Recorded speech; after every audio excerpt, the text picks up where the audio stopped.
Muli, isang mapagpalang gabi sa inyo mga kapatid. Miyerkules na naman po ngayon, midweek service na naman po natin. Tunay po na napakabuti ng ating Diyos. Hallelujah!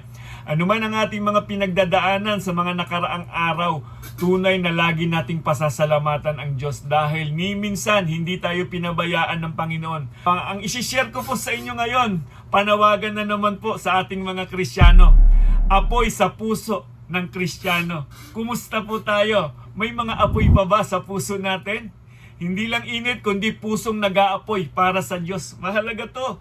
Mahalaga yung meron tayong apoy o alab sa paglilingkod sa ating Panginoon. Kumusta? Pinakikinggan pa ba natin ang banal na Espiritu sa ating buhay? Mga kapatid, napakagandang mensahe nito. Kukuha tayo ng salita ng Panginoon sa Old Testament.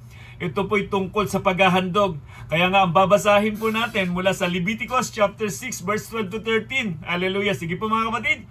Kung may mga Biblia po kayo dyan sa inyong mga tahanan, maganda din po, sundan ninyo. At after po nito, pwede po ninyong basahin muli. Dahil kukuha lamang po tayo dito ng 2 bersikulo. Basahin po natin mga kapatid. Ang sabi po dito, ang apoy sa altar ay dapat panatilihing nagniningas. Ito'y dapat gatungan. Tuwing umaga, ihahanay sa ibabaw ng gatong ang handog na susunugin at ang tabang kinuha sa handog pangkapayapaan. Hayaang laging may apoy sa altar at hindi ito dapat pabayaang mamatay. Hallelujah! Purihin ang salita ng Panginoon. Tayo po'y manalangin at humingi po tayo ng gabay sa banal na Espiritu upang patuloy tayong mapagpala at mapatatag sa ating pananampalataya. Sige po mga kapatid, manalangin po tayo. Dakilang Diyos, maraming salamat po muli Panginoon sa isang napakalaking pribilehiyo Panginoon na ako po'y magamit ninyo na maging daluyan ng inyong mga salita. Salamat po sa mga salita po na aming narinig Panginoon. Mangusap po kayo sa bawat isa sa amin. Magkakalayo man kami ng lugar Panginoon, naroon man ang aking mga kapatid sa kanilang mga tahanan. Kami po'y naniniwala iisang Espiritu po ang aming taglay sa mga oras na ito. Kaya Panginoong Diyos, umaasa po kami. Kahit magkakalayo kami, mapapagpala kami ng inyong mga salita. Kahit online po, Panginoon, magamit po ang online midweek service na ito na makaabot ng mga kaluluwa at marinig nila, Ama, ang panawagan mo para sa aming mga Kristiyano, Ama. Salamat po, dakilang Diyos. Patuloy po kayong makita at mahayag, Panginoon, sa mensaheng ito. Mapaglingkuran namin kayo, Panginoon, at ang mga salita mo magbigay sa amin ng lakas, tatag at tapang upang patuloy na maglingkod sa inyo, Ama. Salamat po muli sa pangalan ng aming Panginoong Hesus. Amen. Hallelujah. Kumusta ang apoy ng ating paglilingkod?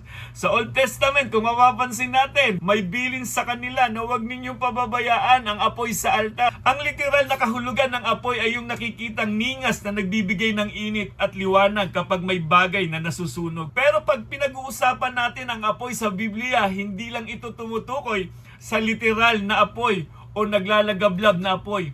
Ito ay isang makapangyarihang simbolo na may iba't ibang kahulugan. Hallelujah!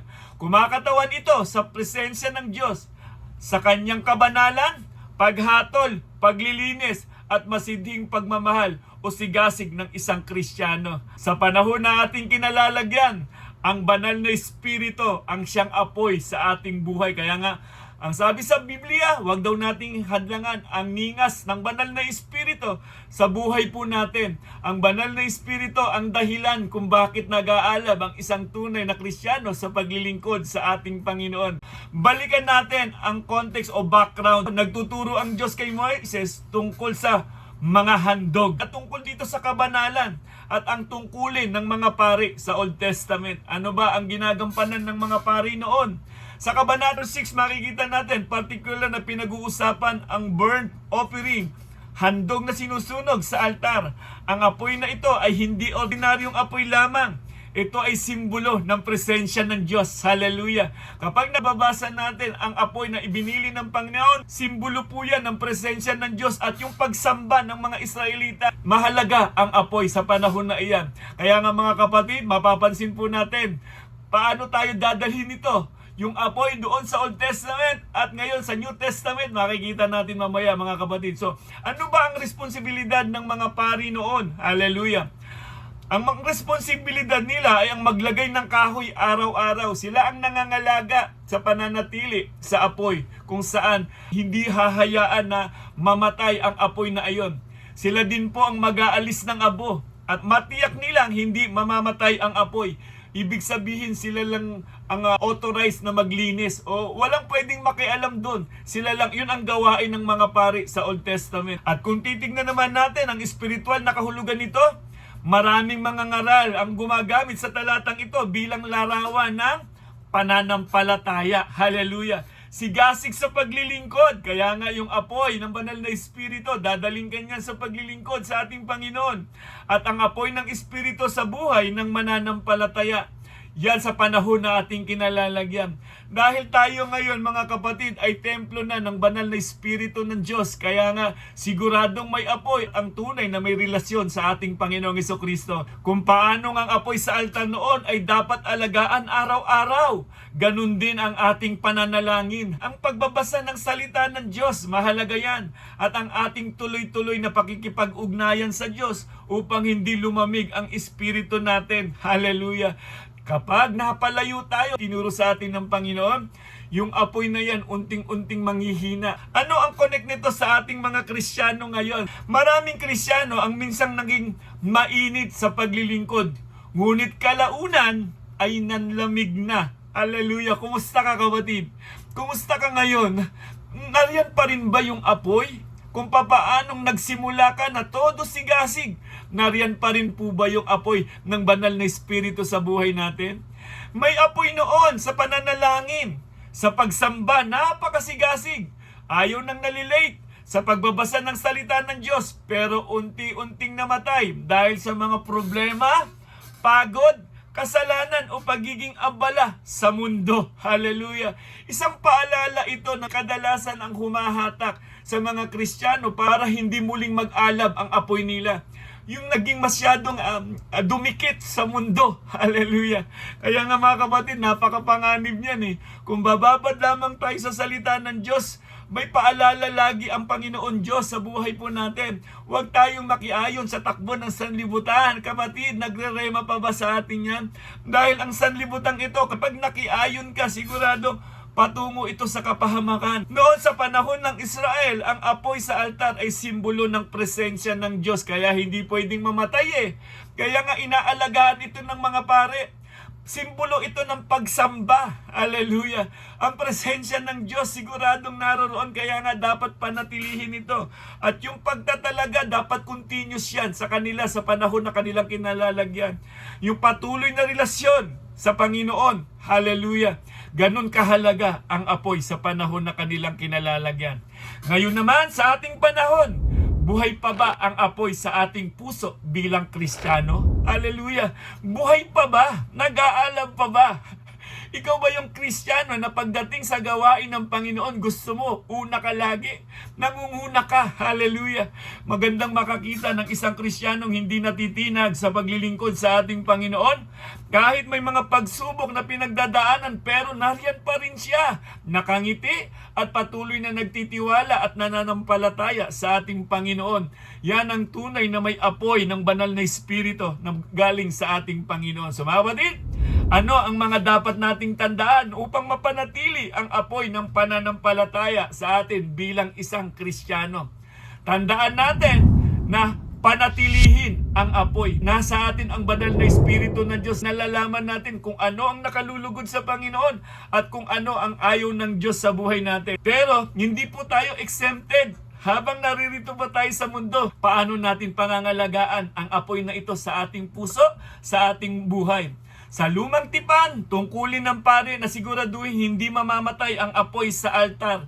Sa panahon naman natin ngayon, may mga pastor na inilagay ang ating Panginoon upang mapanatili ang apoy ng bawat miyembro sa ating local church. Kaya nga magpasalamat tayo dahil may mga pastor na inilagay sa ating iglesia. Magpasalamat tayo sa Panginoon dahil naroon ang pag-ibig ng Diyos sa atin. Hallelujah! So ganito rin sa ating buhay espiritual.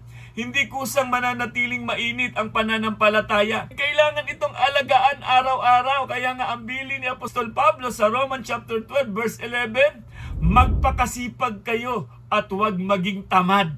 Buong puso kayong maglingkod sa Panginoon. Hallelujah. Masakit ang salitang huwag kayong maging tamad. Hallelujah. Ako po'y naniniwala sa isang tunay na Kristiyano na may apoy ng banal na Espiritu.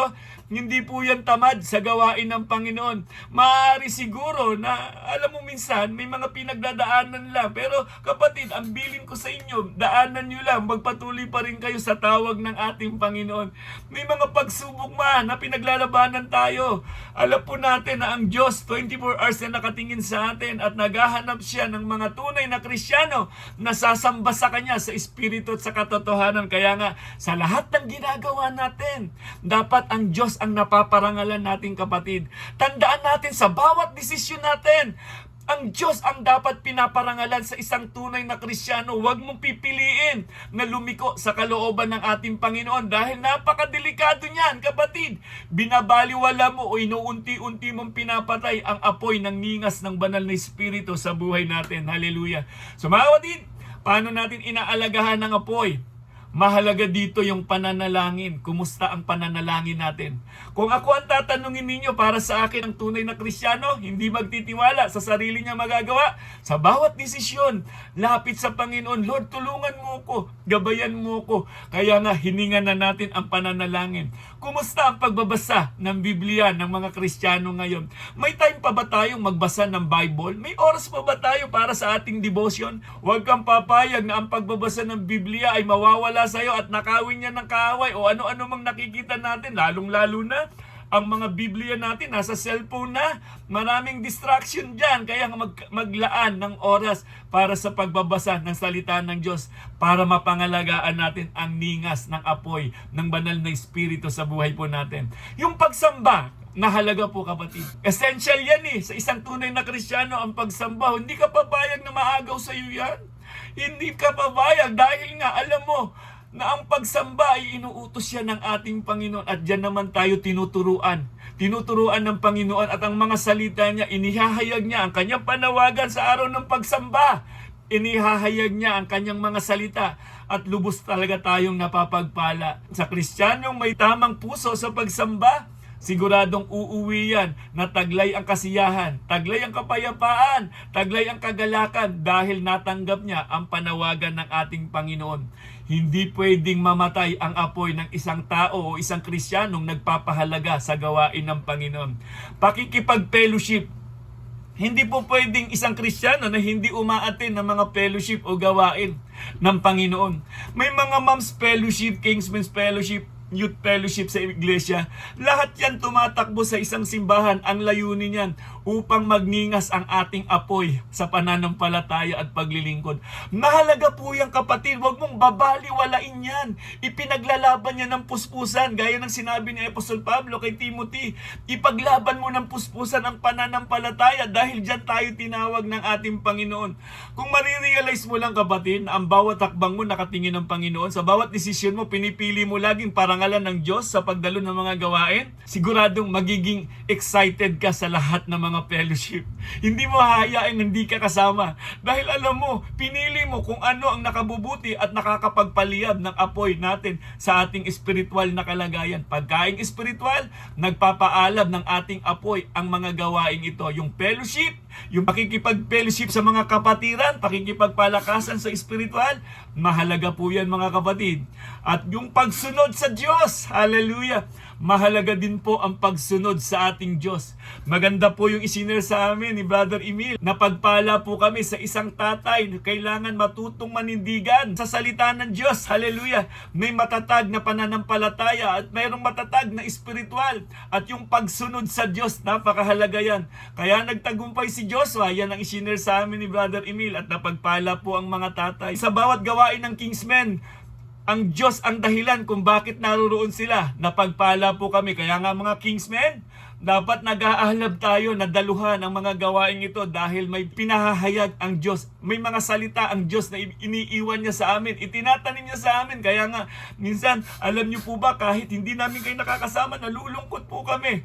Kasi sobrang blessed na blessed kami sa bawat fellowship na inaatin na namin ng Kingsmen Fellowship.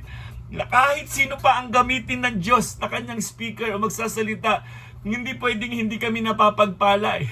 Dahil tunay po, nandun ang Diyos eh. Nasa aming kalagitnaan at ang mga salita niya ang nagiging lakas namin. Uuwi kaming may tapang at may matatag na pananampalataya. Dahil ang Diyos ang dahilan kung bakit kami naroon sa fellowship na iyon. So, kapag napabayaan ang mga ito, ano ang mangyayari? Unti-unting nanlalamig ang puso. Kapag hindi ka kabilang sa ganitong mga gawain, siguradong unti-unting manlalamig ang puso mo. Pero kapag busog ang espiritu natin sa salita ng Diyos, hindi mo papatulan ang anumang mga post sa Facebook. Mas gusto mong tanggapin ang pangako ng ating Panginoon.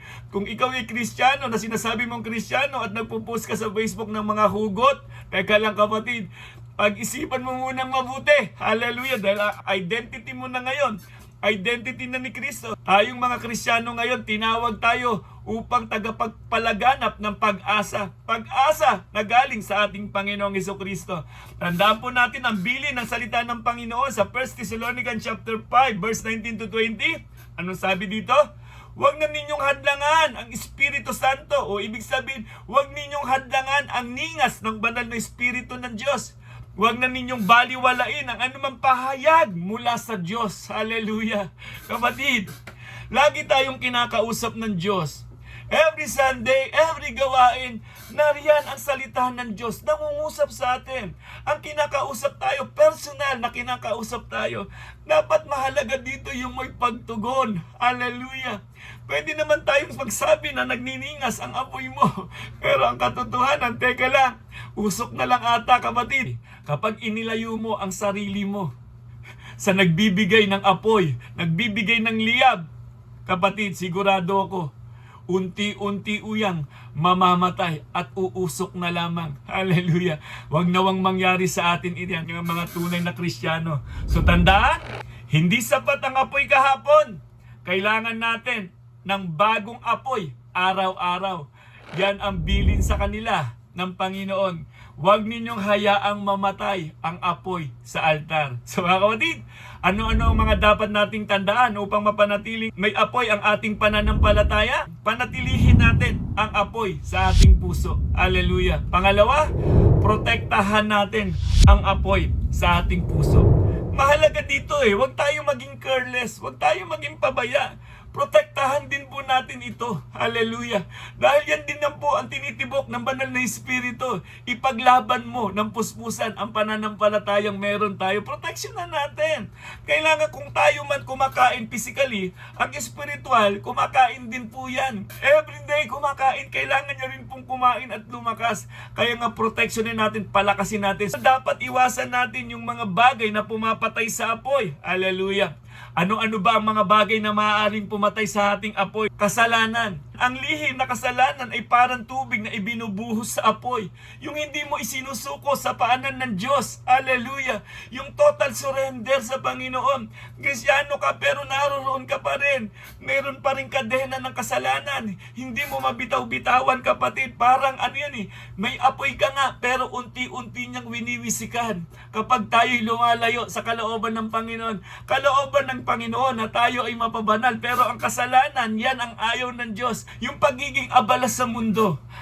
Kristyano, pero abala sa mundo. Grabe, no? Marami minsan mga Kristyano, minsan takot malate sa kanilang pinapasukan trabaho. Alam niyo po ba ang promotion ang gagaling sa Diyos? Hindi po yan sa kinatatakutan nating mga boss. Galing po sa Diyos. Dapat ang Diyos, siya yung number one. Sa pagsamba, huwag dapat nalilate. Huwag dapat tayo nalilate sa pagsamba sa ating Panginoon. Dahil alam natin na sa Kanya nagmumula ang lahat ng pagpapala natin. Ang lakas, hininga, ang kagalingan galing sa Diyos. Minsan hindi masama ang pinagkakabalahan. Pero kapag nawala na ang oras sa Diyos, nanlalamig na ang puso. Nakakatakot po yung ganyang kalagayan. Panghihina at discouragement. Minsan nadi-discourage tayo lalo na pag hindi natin na-accomplish yung gusto natin. Minsan ini-expect natin na ganito ang mangyayari pero hindi nangyari. Alam niyo po ba katulad ni Propeta Elijah, minsan napapagod din tayo. Pero ang Diyos ay marunong magpanumbalik ng apoy. Hallelujah. Napagod din si Elijah. Alam natin ang nangyari sa kwento ni Prophet Elijah, di ba? Pero ang Diyos ang nagpanumbalik muli sa apoy kay Prophet Elijah.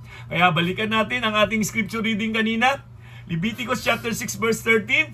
Ang sabi dito, hayaang laging may apoy sa altar at hindi ito dapat pabayaang mamatay. Huwag nating pababayaan. Proteksyonan natin ang apoy na meron tayo. Paalala, ang apoy ng pananampalataya ay dapat nating inaalagaan araw-araw ito sa buhay natin. Hallelujah. Araw-araw inaalagaan ang apoy ng pananampalataya sa buhay natin. Maaaring nanlamig ang puso mo. Ngunit ang ating Diyos ay eksperto sa muling pagpapaliyab ng mga pusong nawalan ng apoy. Kapatid, lapit lang sa Diyos. Hallelujah. Lapit sa Diyos. Kailangan aminin lang na nagkamali ka. Kailangan muling magliyab. Naalala ko tuloy isang kwento na isang Kristiyano na nagtampo sa pastor. Nagtampo siya kasi parang napapansin niya, may nabanggit ang pastor sa kanya, siguro hindi naman talaga para patamaan siya. Hindi na umatin ng pagsamba. Iniwanan niya na dating ang sigasig sa paglilingkod sa Panginoon dahil nga lang nagtampo. Hindi na sumamba, hindi na nakita ng pastor. Napansin ng pastor na hindi niya na nakikita ang taong ito. Isang gabi, sinurprise niya ang kapatid na ito, binisita niya sa kanyang lumang bahay. At nakita niya ito nagsasaing sa ulingan. Naroroon yung hiya ng isang kapatiran. Pero walang imik ang pastor. Pumasok sa loob ng tahanan. Tahimik sandali at tumayo ang pastor. Kinuha niya yung nag-aalab na uling doon sa sinasaing niya. Inilagay niya ng malayo. At nakita ng kapatiran kung ano ang nangyari. Nawala na ang ningas ng apoy. Isa lang ang sinabi ng pastor sa kapatiran. Kapatid, ganyan ang nangyayari sa isang dating nagliliyab. Pero pansinin mo, nung tinanggal ko ang uling, ano ang nangyari? Unti-unting namatay. Nang makita ito ng kapatiran, napaiyak. Alam niya na ang ibig sabihin ng pastor. Naiintindihan niya na. Kapatid, mapanganib kasi. Mapanganib na aalis ka sa samahan na nagliliyab, na may banal na espiritu at magtatampo ka at sasabihin mo, ikaw lang ang nasaktan. Kapatid, mahirap pong ganyang kalagayan. Wala pong perpekto sa mundong ito sa ating kinalalagyan. Kaya nga ang turo ng Biblia, ituon daw natin ang ating paningin kay Kristo, hindi sa tao, kapatid. Kailangan mag-level up ang pananampalataya natin. Kaya nga tayo kumakain lagi ng salita ng Diyos para mag-alab ang apoy na ito. Para kahit anumang wisik ng mundo sa atin, wala nang magagawa dahil malakas ang apoy, dahil nakakonect tayo sa ating Panginoong Jesucristo. So mga kapatid, ano ang mga dapat nating tandaan upang nagliliyab ang apoy ng pananampalataya? Panatilihin ang apoy. Kailangan nag-aapoy tayo palagi, panatilihin natin ito. Pangalawa, protektahan natin yung apoy sa puso natin. Huwag nating hayaang mamatay ito. Kung sakali mang usok na lang ang nararamdaman dahil sa tindi ng mga pagsubok, dahil sa tindi ng atake ng kaaway. Pero ang Panginoon, may pag-asa pa siya. Kaya yung pangatlong punto natin, mga kapatid, papanumbalikin ang apoy. Hallelujah! Hanggat nabubuhay ang isang tao, may pag-asang lumapit sa ating Panginoon. So paano natin papanumbalikin ang apoy? Dapat pahintulutan natin ang Diyos na pasiklabin muli ang ating apoy dahil ang Diyos ang nagsisindi nito. Kanino ka lalapit? Sa Diyos lumapit. Sa Diyos lamang. Isuko sa Diyos, surrender sa Diyos, at ang Diyos muli ang magpapanumbalik. Kung maaalala natin sa kwento ni Prophet Elijah sa 1 King chapter 18, nagtayo muli ng altar ng Diyos, ang una niyang ginawa. At nang siya'y manalangin, nagpadala ang Diyos ng apoy mula sa langit. Ang unang ginawa ni Prophet Elijah, hindi ba't nagtayo siya ng altar? Tapos, nanalangin siya. So ano ang mahalagang makikita natin dito bago dumating ang apoy? Inayos muna ang altar. Hallelujah. Inilapit ang handog at nagkaroon ng panalangin. Nakita natin ang kwentong iyon. Hallelujah. Ilang propeta ang kalaban ni Elijah.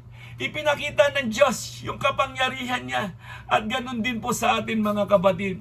Ang Diyos mismo ang tutulong sa atin. Ang gagawa muli na ipanumbalik muli ang apoy sa puso natin. Ganito rin ngayon.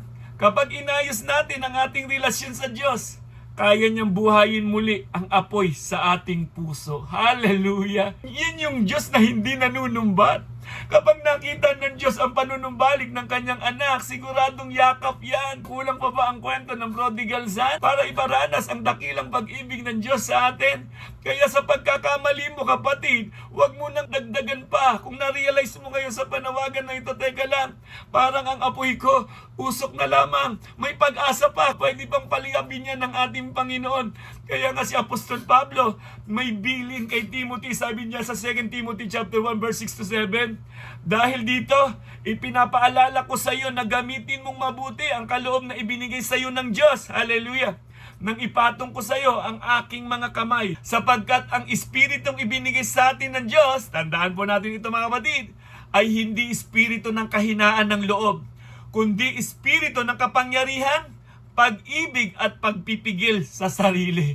Minsan nakakalimutan kasi natin kasi natakpan na ng mga kasalanan, natakpan na ng kabalahan sa mundo. Maaring mahina ka ngayon, pero kayang buhayin muli ng Diyos ang iyong alab sa paglilingkod. Kapatid, hanggat may buhay pa, hanggat may lakas pa tayo, maaari rin naman, nasaktan tayo, napagod, nanlamig, o nawala na ng gana sa paglilingkod. Pero sinabi ng Diyos ngayon, sa Leviticus chapter 6 verse 13, hayaang laging may apoy sa altar at hindi ito dapat pabayaang mamatay. Nagre-rema ba sa atin, kapatid, ang mensaheng yan? Mamamatay lang ang apoy ng banal na Espiritu kapag lumalayo tayo sa kalooban ng Panginoon. Kaya nga huwag hayaang mamatay ang apoy ng pananalangin, ang apoy ng pagsamba, ang apoy ng pag-ibig sa Diyos, ang apoy ng paglilingkod, ang apoy ng pananampalataya sa buhay po natin bilang Kristiyano. Kapatid, kumusta po tayo? Kumusta tayo na nagsasabi tayong Kristiyano? Nakikita ba talaga ang apoy ng banal na Espiritu sa buhay natin? Napakalinaw ng mensahe ng ating Panginoon sa gabing ito. Mga kapatid, ano-ano ang mga dapat nating tandaan upang mapanatili ang apoy ng pananampalataya? Panatilihin ang apoy sa puso natin. Huwag kang pabayag na hindi mananatili ang ningas ng apoy sa puso natin, ang apoy ng banal na Espiritu sa buhay natin. Pangalawa po, yung protektahan. Ipaglaban natin yung apoy na ito na huwag kunin ng sanlibutan, huwag agawin ng sanlibutan. Ipinaglalaban niya ng puspusan, huwag kang papayag na patayin ng sanlibutan ang ningas na paglilingkod mo sa Panginoon dahil darating ang panahon, haharap tayo sa hukuman ng Panginoon. Ikaw ba yung haharap na may takot at pangamba? Dapat humarap ka ng mayroong kasiyahan katulad nila Apostol Pablo. Hanggat nabubuhay po tayo mga kapatid, may pagkakataon pa po tayong maglingkod. Hayaan nating mag-alab ang apoy ng banal na Espiritu sa buhay po natin. Kapag alam mong masama yan, huwag mo nang gawin. Kapag alam mong bawal yan, huwag mo nang gawin. Kailangan isuko natin sa Diyos yan. At kung sakali mang naroon ka na sa kalagayan, bumagsak ka na at usok na lang ang nakikita, ang bilin sa atin sa mensahe ngayon sa gabing ito, papanumbalikin ang apoy. Alam natin kung sino ang nagpapanumbalik ng apoy. Sa Diyos lamang po tayo lumapit, mga kapatid. Ang Diyos lamang ang may kakayanan para ipanumbalik muli yung apoy sa paglilingkod sa ating Panginoon. Kaya nga sabi sa 1 Thessalonians chapter 5 verse 19, huwag ninyong hadlangan ang ningas ng banal na Espiritu sa buhay ninyo. Kapatid, ang banal na Espiritu ng Diyos sa buhay natin, siya po yung willing na lumago tayo sa ating pananampalataya. Siya yung gustong-gusto lagi na tayo ay manalangin. Gustong-gusto ng banal na Espiritu sa buhay natin na sasamba tayo ng hindi nalilate. Gustong-gusto ng Diyos na tayo sasamba sa Kanya at susunod sa Kanya. Na siya lang ang number one sa buhay natin, ang Diyos lamang. Yan ang ginagawa ng banal na Espiritu sa buhay natin. Kaya nga mga kapatid, sa bawat desisyon natin, kumusta? Ang bawat desisyon ba natin ay palapit sa Diyos o palayo sa Diyos? Maliwanag ang mensahe ng ating Panginoon. Maliwanag ang panawagan. Bagamat sa Old Testament, mayroong apoy na pinahahalaga na sabi ng Panginoon, huwag ninyong hayaang mamatay. Ngayon po sa atin mga kapatid, ang panawagan ng Diyos, hayaan ninyong magliyab ang banal na Espiritu sa buhay mo. Kapatid, sa buhay natin, hayaan mong magliyab ito, magliwanag ito at makita ng mga hindi mananampalataya na may liwanag pa dahil nakita nila na may pag-asa sa buhay mo. Ikaw at ako bilang Kristiyano na may selyo ng banal na Espiritu ng Diyos, hanggat hindi pa tayo kinukuha ng Panginoon, mag-alab nawa ang bawat isa sa atin sa paglilingkod sa ating Panginoon. Dahil alam naman po natin, walang sayang sa paglilingkod sa ating Diyos. Kahit nahihirapan tayo, kahit minsan nahihirapan tayo, napapagod ang pisikal nating kalagayan, pero ang lumalaban, ang banal na Espiritu na meron ka, kapatid. Kaya nga, huwag ninyong hadlangan, huwag ninyong baliwalain ang panawagan galing sa ating Panginoon. Maliwanag ang salita ng Panginoon. Kaya pagdating sa paghuhukom, wala na tayo pang maidadahilan dahil ang banal na Espiritu ang ibinigay sa atin ng Panginoon ay siyang apoy na dapat nating alagaan. Kapag ang apoy ng banal na Espiritu na nag-aalab sa buhay natin, kapatid, siguradong hindi ka maliligaw. Kapatid, siguradong makikita ng mga mundo na naroon sa kadiliman ang liwanag na meron ka dahil kakaiba ang mga tunay na Kristiyano. Kapatid, naway mag-alab po tayo sa paglilingkod sa ating Panginoon. Ipakita natin sa lahat ng mga tao, sa mga naroon pa sa kadiliman, kay Jesus may liwanag, kay Jesus may liwanag, kay Jesus may pag-asa. Dahil nakita nila sa buhay natin si Jesus. Hindi tayo ang bida sa buhay natin. Tandaan nito natin, kapatid. Hindi tayo naging ganito dahil ginawa natin. Ginawa ni Kristo doon sa krus ng Kalbaryo. Hallelujah! Yung hirap na dinanas niya doon sa krus ng Kalbaryo, kapag naalala ng isang tunay na Kristiyano yan, hindi niya hahayaan na maapektuhan ang apoy ng banal na Espiritu. Yan yung dahilan yung pag-ibig ni Kristo ang sumelyo ng ating kaligtasan. Kaya nga mga kapatid, masarap mabuhay sa mundong ito kapag mayroon tayong Kristo sa puso natin. Kaya hanggat nabubuhay tayo, isigaw natin, si Kristo dapat ang bida sa buhay natin. Si Kristo ang number 1 sa buhay natin. Si Kristo ang siyang apoy ng aking buhay. So mga kapatid, naway napagpala na naman po tayo sa isang napakagandang panawagan ng ating Panginoon. Sumayin niyo nawa ang kapayapaan, kagalakan at pag-asa. At patuloy po nating ipahayag sa pangalan ng ating Panginoong Hesukristo, tunay na may kagalingan. Sa pangalan ng ating Panginoong Hesukristo, may buhay na walang hanggan. God bless and God first. Purihin ang Diyos na makapangyarihan sa lahat. We cry, holy, holy, holy. We cry, holy, holy, holy. We cry, holy, holy, holy is the Lamb. Yes, Lord, hallelujah. Lord Jesus, you are holy. Yes, Lord. Thank you, Lord, sa hapong ito, Lord. Nagpapasalamat kami, Panginoon, sa pusong nag-aalab, Panginoon, Yes, Lord. para papurihan ka, sambahin ka, Salamat Lord. po. Maraming Hallelujah. salamat, Panginoon, Hallelujah. sa pusong handang magpasakop sa iyo, Yes, Lord. Panginoon. Mahal na mahal ka namin, Panginoon. Yes, Lord. Hallelujah. Thank you, Lord. Salamat po.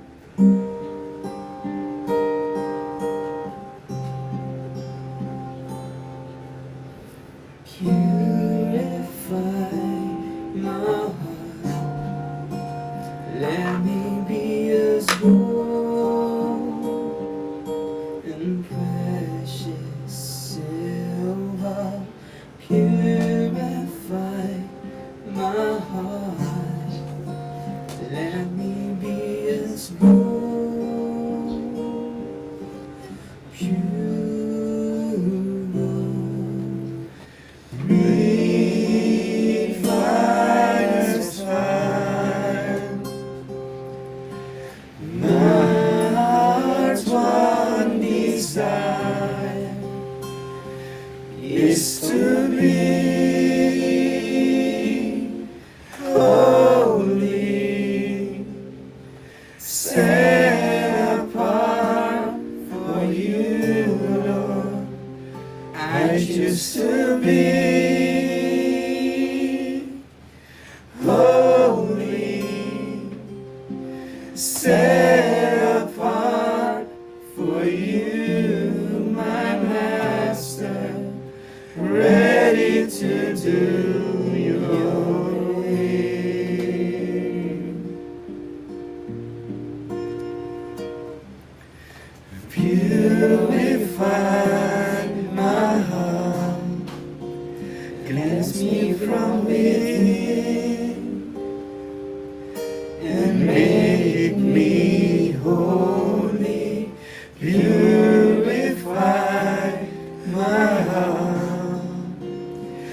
Wash me from my sin. Deep within, refiner's fire. My heart's one desire is to be holy, set apart for you, Lord. I choose to be holy, set apart for you, my Master, ready to do your will.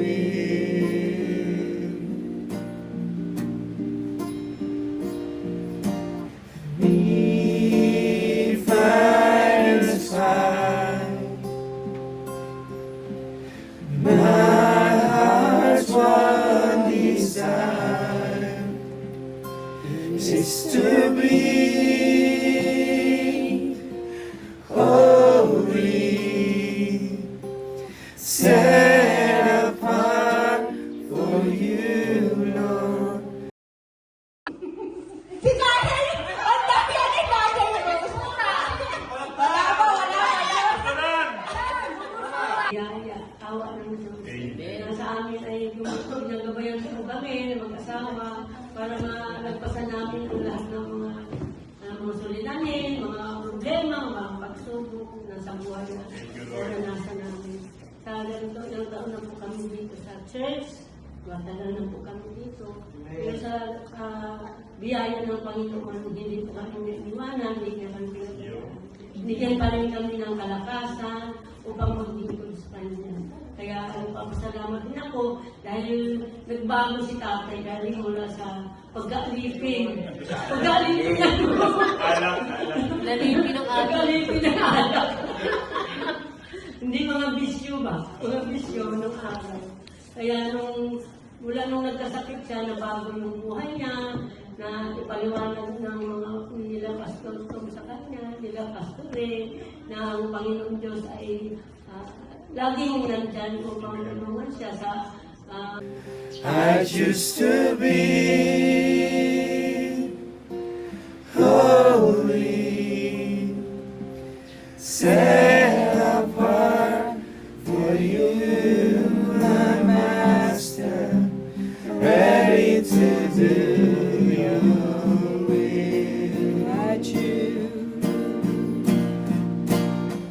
I choose to be holy, set apart for you, my Master, ready to do your will. I'm ready to do your will. Hallelujah. Ready to do. Yes, Lord God. Hallelujah, Lord God. Yes, Panginoon. Hallelujah, Lord God. Panginoon, narito ang aming puso, Panginoon, na nagliningas, Panginoon, na Ikaw ay mapaglingkuran. Ama, pag-isahin niyo po ang aming nararamdaman sa lahat po ng mga kapatiran, Lord, na naroon sa online, Lord God, na nasa kanilang bahay. Gaya ng awitin, Panginoon, dalangin po namin, Panginoon, iisang pananampalataya na nag-aalab ng paglilingkod sa inyo, Panginoon. Hayaan niyo po ang apoy sa aming puso, Panginoon, ay patuloy kang mapaglingkuran, Ama. Salamat po, dakilang Diyos. Salamat po. Tunay po, Lord, na karapat dapat Ikaw ang mapapurihan, maparangalan. Muli, Panginoon, maraming salamat po. Sa inyo po, Ama, ang lahat ng papurit pasasalamat sa pangalan po na aming Panginoong Jesus. Amen. Amen. Hallelujah, Lord God.